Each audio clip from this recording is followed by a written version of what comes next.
Hello পরিবার, আজকের রেসিপিটা হচ্ছে সব ভাজা ভক্ত প্রেমীদের জন্য। বাড়িতে কিছু না থাকলে মসুর ডালটা ভিজিয়ে রাখবেন, 15 মিনিট ভিজালেই হবে। তারপর এটাকে পেস্ট করে তার মধ্যে পেঁয়াজ কুচি, লঙ্কা কুচি, ধনেপাতা কুচি যদি বাড়িতে থাকে তো দেবেন, না হলে না দিলেও অসুবিধা নেই। তার মধ্যে পরিমাণ মতো বেসন আর একটা ম্যাগি মশলার প্যাকেট, আর যদি নুন কম পড়ে নুনটা আপনার মেজারমেন্ট অনুযায়ী দেবেন। আর তারপরে দেখে নেবেন, ভালো করে এটাকে মাখিয়ে নেবেন। মাখানোর পর যদি দেখতে পান যে থিকনেসটা একটু কম হয়েছে, আর একটু বেসন অ্যাড করে নেবেন, ভালো করে মাখিয়ে নিন। দেন ওর মধ্যে একটু খাবার সোডা অ্যাড করে রাখবেন, ব্যাস রেখে দিন সাইডে।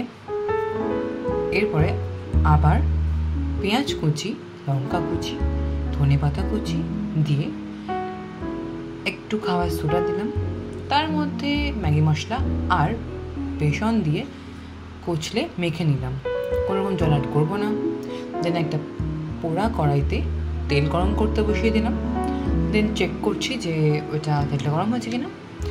দেন একে একে করে মুসুর ডালের যে পুরটা করেছিলাম বা মুসুর যে ম্যারিনেশন যে ছিল সেটাকে আমি ভেজে নেব।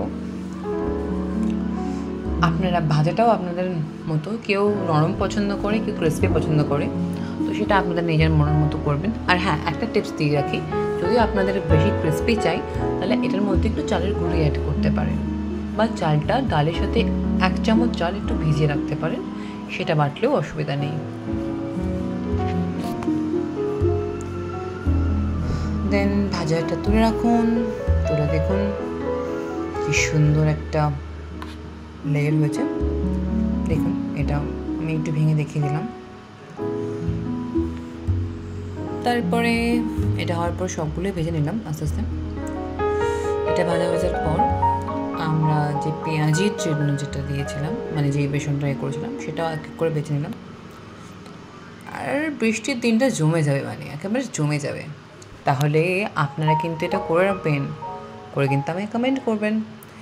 Like, share, comment and subscribe.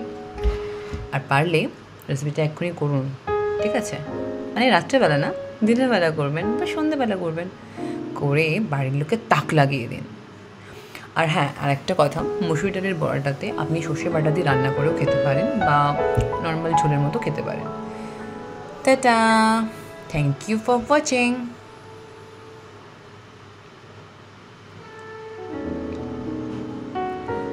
Thank you.